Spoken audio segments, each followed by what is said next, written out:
Okay, this a year ago was my first attempt at an old school deck before I had the revised cards that I own now. This is what I made just to play with some newfound friends that I had.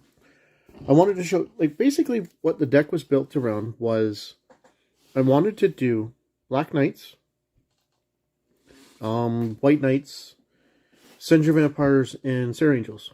So basically, Knights, Vampires, and Angels. That was my thought process on how to build a deck a year ago. Okay, this was an old school deck that was created with what I had in the way of cards.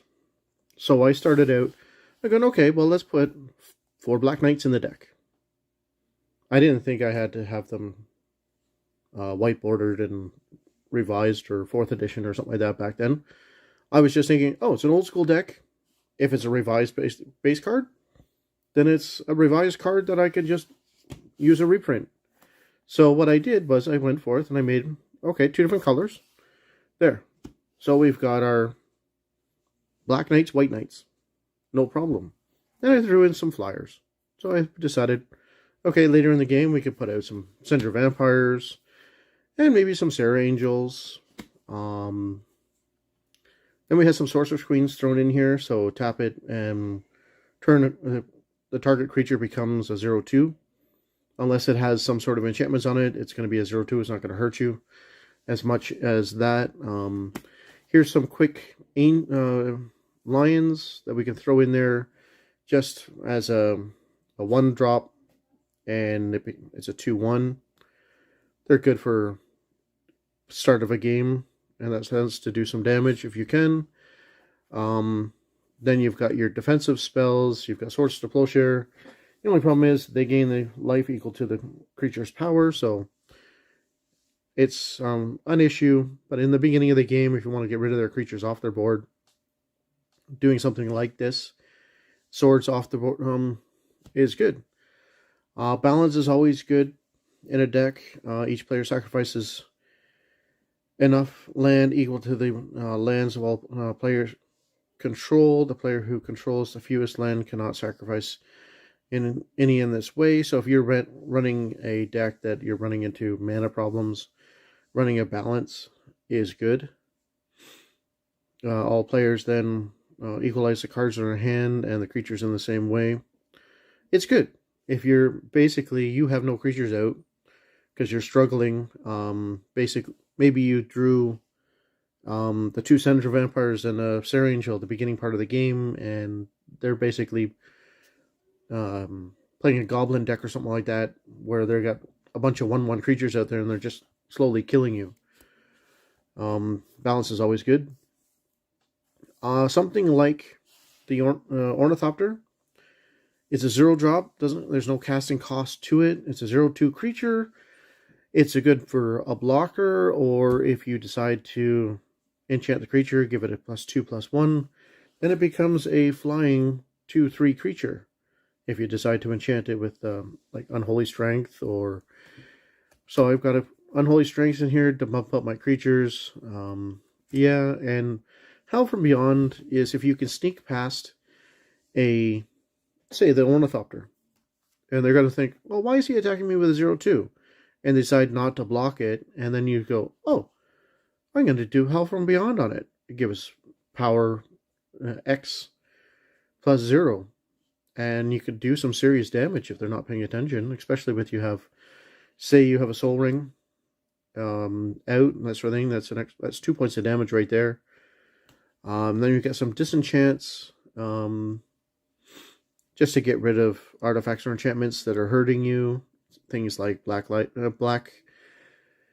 Vice, or an enchantment where they're getting life, like an Ivory Tower or something along those lines, or even get rid of some of their Moxes if you decide to play against somebody who likes to play Moxes in that sense. Another scenario, like we've got 4 Dark Rituals in here. Imagine you came up with a starting hand. Here was the thought. Starting hand. Okay. You started out with an Ornithopter, 4 Dark Rituals, and a Howl from Beyond in your hand. On turn 2, you could do like 12 points of damage flying over to your opponent. If by chance you get 4 black rituals in your hand, or dark rituals in your hand, in one turn. I can't see it happening, but it is. And you've got terrors just to get rid of some creatures as well. If you're not playing against black or artifact creatures, they're a quick way to get rid of some creatures that are on the board that are bugging you. Disenchant, I got an extra one there. Reverse damage. All damage dealt to you so far this turn by one source or is retroactively added to your life total instead of subtracted. Further damage. So basically, if they've attacked you, hit you for 10 points of damage or something like that, because they threw a Shivan Dragon at you, and with 5 fire breathing or something like that, you can reverse damage from it, which I think is kind of cool. But that was my very first attempt at an old school deck. The cards are there. The thought process is there. What I need to do is take this deck apart, rebuild it, and put in the right cards. Put in the proper cards into it in that sense. Now, since I do have some, like, Animate Deads, I might take out some of the actual other spells to bring back some of the creatures that people kill. I might get rid of the Cinder Vampires or the Serra Angels out of it and put like Hypnotic Specters or something like that in it. Something a little bit cheaper to bring out. But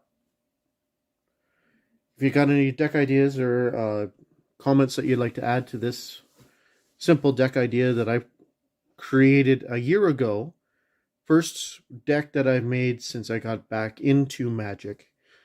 This was the first old school type deck that I built. But hey, what do you want from me? I was a newbie back then. I was out of the game for like, I don't know, 20 plus years probably. And this is the first deck that I created. It wasn't too bad. I won a game. I won one single game out of all the games that I played, just because of the way the cards drew and whatnot. But that's another story. Hope you guys enjoyed this video. If you like these videos, I'm trying my best. I'm going forth and showing you modern decks that I've created. Now this is the first old school deck that I've created. So yeah, I'm trying to make it a little bit easier for you guys to figure out some cool things to do in the future. But have a good day, and we'll catch you on the next video. Bye for now.